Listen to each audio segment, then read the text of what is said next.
Very good morning students, welcome to the class. We are doing chapter number 7 in your geography book, that is our country India, right? ये chapter study कर रहे हैं हम geography book में. Last class में हमने start किया था, ठीक है. जोग्राफिकल फीचर्स पढ़ रहे हैं हम इंडिया के. लोकेशनल सेटिंग हमने देखी थी. आज की क्लास में हम स्टडी करेंगे इंडियाज नेबर्स, इंडिया के जो पड़ोसी देश हैं उनके बारे में, ठीक है. So open your geography book, page number 48. India's neighbour. Neighbour कौन होते हैं? पड़ोसी, ठीक है. तो किसी देश के पड़ोसी कौन होंगे? जो दूसरे देश होंगे जिसके साथ उसकी बॉर्डर्स टच हो रही होगी, ठीक है. उनको हम बोलेंगे हमारे पड़ोसी देश. क्लियर है?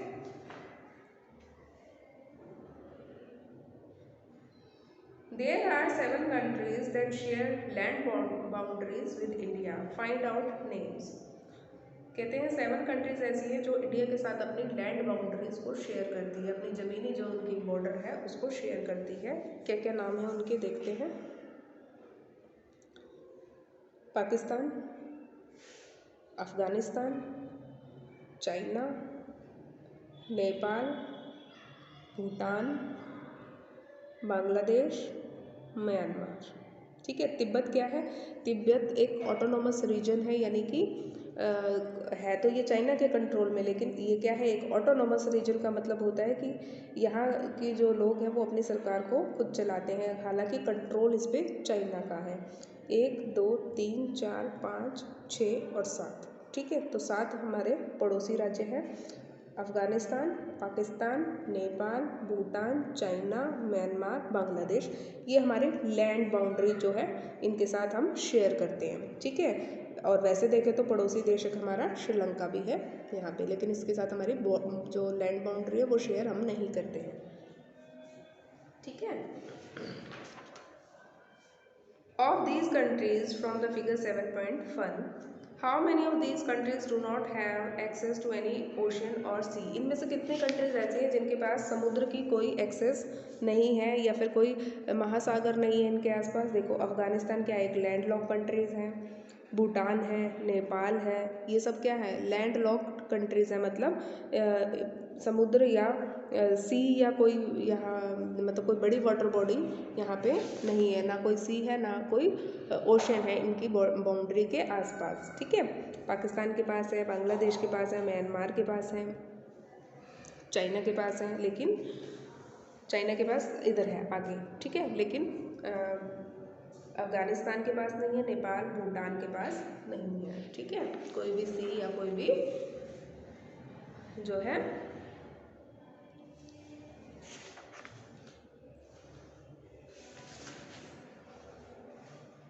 ओशियन नहीं है. Across the sea to the south lie are island neighbour. South की साइड जब हम जाते हैं सी की साइड तो हमारा एक आइलैंड नेबर है. आइलैंड हमने क्यों कहा इसको?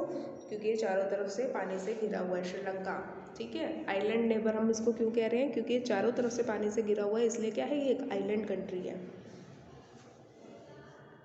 श्रीलंका एंड मालदीव्स, ठीक है. ये दोनों हमारी क्या है? Across the sea to the south lie our island neighbors Sri Lanka and Maldives. Sri Lanka और मालदीव्स हमारे दो जो हैं समुद्र मतलब साउथ साइड में हमारे दो जो है पड़ोसी देश हैं. ये है मालदीव्स आपका यहाँ पे, श्रीलंका ये है, मालदीव्स यहाँ पे है.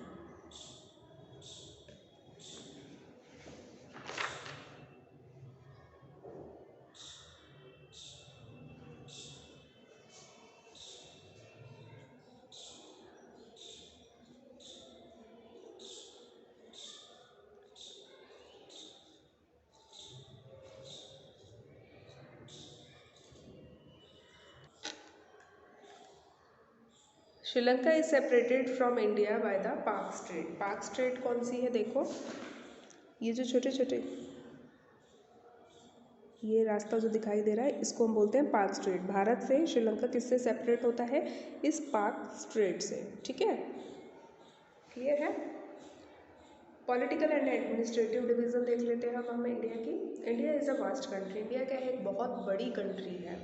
For administrative purpose the country is divided into 28 states and 7 union territories. अभी तो चेंज हो गया है, ठीक है। आप बताएंगे, आप इसमें फिल करेंगे कि कितनी स्टेट्स हैं हमारी और कितने यूनियन टेरिटरीज हैं, ठीक है।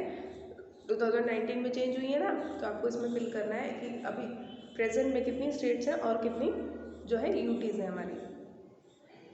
Delhi is the national capital. Delhi क्या है, हमारे देश की राष्ट्रीय राजधानी है।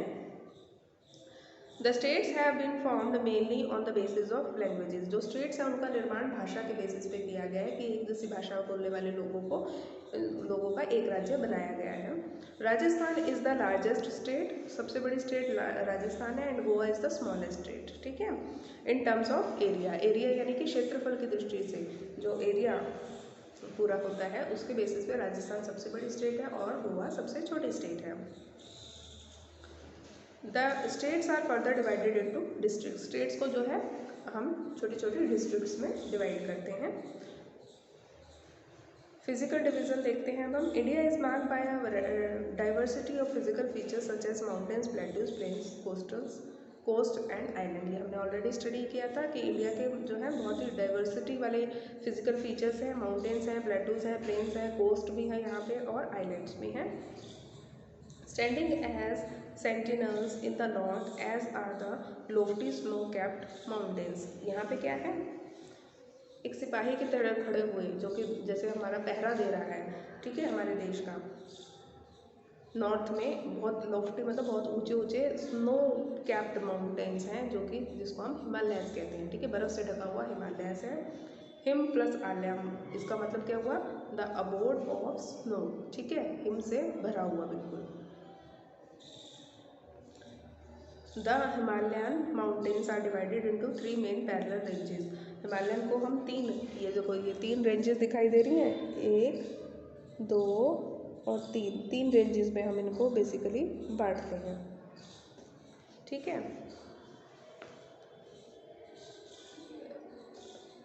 क्या क्या नाम है इनके, the northern most is the great Himalayas, और हिमाद्री जो सबसे नॉर्थ में है ये, इसको हम बोलते हैं ग्रेट हिमालयाज या फिर क्या बोलते हैं हम इसको, Himadri. The world's highest peak are located in this range. World की जो सबसे ऊंची हाईएस्ट पीक कौन सी है, माउंट एवरेस्ट, वो इसी रेंज में आती है। किसमें, द ग्रेट हिमालयाज में, जिसको हम हिमाद्री भी बोलते हैं। मिडल हिमालयाज और Himachal lies to the south of Himadri. इसके साउथ में, इसका साउथ कहाँ हुआ, इसके नीचे, तो मिडल हिमालयाज जो है ग्रेट हिमालय के साउथ में है, जिसको हम मिडल हिमालयाज या हिमाचल भी बोलते हैं, वो हिमाद्री के साउथ में है। Many popular hill station are situated है। बहुत सारे जो पॉपुलर हिल स्टेशन हैं, शिमला, नैनीताल, कुल्लू, मनाली, ये सब इसी रेंज में आते हैं।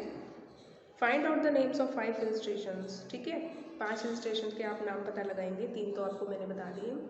The Shivalik is the southern most range. Shivalik range कौन सी है, ये वाली सबसे लास्ट वाली जो रेंज है, this is your Shivalik range. सबसे नीचे वाली उसको हम बोलते हैं शिवालिक रेंज।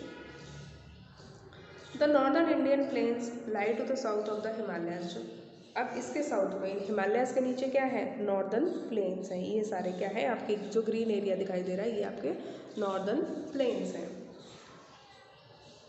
ठीक है। They are generally level and flat. Plains कैसे होते हैं, लेवल्ड होते हैं, फ्लैट होते हैं। These are formed by the alluvial deposit laid down by the river the Indus and the Ganga, the Brahmaputra and their tributaries.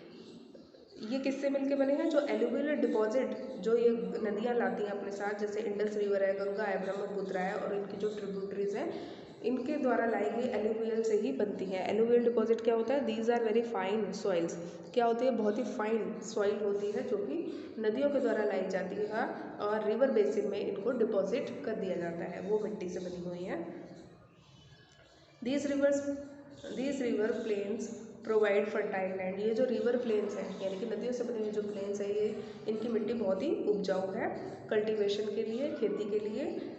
That is the reason for high concentration of population in these plains. यही कारण है कि इस area में बहुत ज़्यादा population पाई जाती है। क्यों, क्योंकि यहाँ की मिट्टी बहुत उपजाऊ है, खेती के लिए उपयुक्त है, तो यहाँ पे खेती मतलब अनाज बहुत अच्छे से होता है, इसलिए लोग भी यहाँ पे ज़्यादा रहते हैं,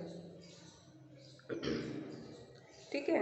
इन the western part of India lies the great Indian desert. Western part यहाँ पे क्या है आपका, ग्रेट इंडियन डेजर्ट है वेस्ट में, ठीक है।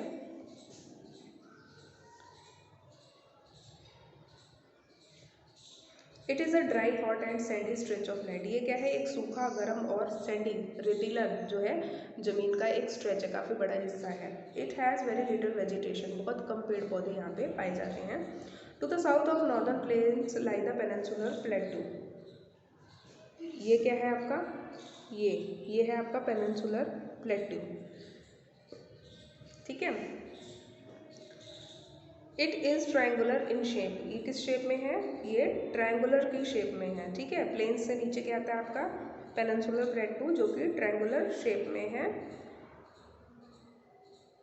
The relief is highly uneven, जो उसका रिलीफ है जैसे जो इस तरीके से जो रिलीफ होता है वो अनइवन है। प्लेटू का जो रिलीफ होता है ना वो। This is a region with numerous hill ranges and valleys. इस रीजन में क्या है, बहुत सारी छोटी छोटी पहाड़ियाँ हैं, पहाड़ियों की जो है श्रृंखला है यानी कि हिल रेंजेस है, और वैलीज यानी कि घाटियाँ हैं। Aravalli hill is one of the oldest range of the world, border it on the north west side. Aravalli जो हिल है, मैप में देखो कहाँ है अरावली हिल जो है, यहाँ जो कि वर्ल्ड की सबसे पुरानी जो है one of the oldest ranges of the world, world की सबसे पुरानी रेंजेस में से एक है। वो नॉर्थ वेस्ट साइड से जो है बॉर्डर करती हैं। The Vindhyas and the Satpuras are the important ranges. इसके अलावा विंध्यास और सतपुड़ा रेंजेस है वो भी इम्पॉर्टेंट रेंजेस हैं। The rivers Narmada and Tapi flows through these ranges. इन दोनों रेंजेस में नर्मदा और तापी रिवर बहती हैं। These are west flowing rivers. ये दोनों नदियाँ किस साइड बहती हैं, वेस्ट की साइड। वेस्ट कहाँ हुआ आपका, इस साइड, ठीक है। And drain into the Arabian Sea, यहाँ पे अरेबियन सी में जो है ये ड्रेन होती है। द वेस्टर्न घाट्स और Sahyadris border the plateau in the west. West में क्या है, अब हमारे वेस्टर्न घाट्स हैं, ये देखो ये दिख रहा है, ये वेस्टर्न घाट्स, ये लिखा हुआ है यहाँ पे वेस्टर्न घाट्स, जिनको सह्याद्रीज भी कहा जाता है। और ईस्ट में क्या है आपके ईस्टर्न घाट्स हैं, ये रहे आपके, इधर नाम पढ़ो ईस्टर्न घाट्स, ठीक है। प्रोवाइड द ईस्टर्न बाउंड्री जिससे हमारी ईस्टर्न बाउंड्री बनती है। While the western Ghats are almost continuous, the eastern Ghats are broken and uneven. जो वेस्टर्न घाट है वो तो सीधे है, एक पूरी सीधी रेंज में है, लेकिन जो ईस्टर्न घाट है वो बीच बीच में से टूटे हुए हैं, ठीक है, और अनइवन है। The plateau is rich in mineral like coal and iron ore. ये जो प्लेटू है जो है काफ़ी रिच है, किस चीज़ में, कोल में और आयरन ओर में, ठीक है। To the west of the western Ghats the east of the eastern Ghat lies the coastal plains, ठीक है। वेस्टर्न घाट के वेस्ट में ये देखो कोस्टल प्लेन से, ये है कोस्टल एरिया, समुद्री तटीय एरिया जो जिनको हम कहते हैं, दोनों की साइड्स में पाए जाते हैं। The western coastal plains are very narrow. West के जो कोस्टल प्लेन है वो काफ़ी जो है नैरो है। The eastern coastal plains are much broader. ये देखो ये थोड़े से नैरो हैं वेस्ट साइड में, लेकिन इधर काफ़ी ब्रॉड है, ठीक है। क्लियर है, मैप देख के समझोगे तो इजीली समझ में आएगा। These are a number of east flowing, there are a number of east flowing rivers। यहाँ पे क्या है, बहुत सारी ईस्ट फ्लोइंग रिवर्स बहती हैं। The rivers Mahanadi, Godavari, Krishna and Kaveri drain into the bay of Bengal. कहाँ है बे ऑफ बंगाल, यहाँ है आपका। तो जो कृष्णा, कावेरी, गोदावरी ये सब नदियाँ हैं, यहाँ पे महानदी यहाँ पे बे ऑफ बंगाल में ईस्ट में जो है ड्रेन आउट होती हैं। These rivers have formed fertile deltas at their mouth। ये अपने माउथ पे क्या बनाती है, बहुत ही फर्टाइल डेल्टा बनाती है, बहुत ही उपजाऊ डेल्टा बनाती हैं। The Sundarban delta is formed where the Ganga and Brahmaputra flow to the bay of Bengal. जब जहाँ पे बे ऑफ बंगाल में मिलती है गंगा और ब्रह्मपुत्र नदियाँ, वहाँ पे जो डेल्टा बनता है उसका नाम क्या है, सुंदरबन, ठीक है। सुंदरबन क्या है, एक गंगा और यमुना का, गंगा और जो ब्रह्मपुत्र है उसका क्या है, एक डेल्टा है, ठीक है। बहुत ही फेमस डेल्टा है सुंदरबन, उसको ये बनाती है, ठीक है।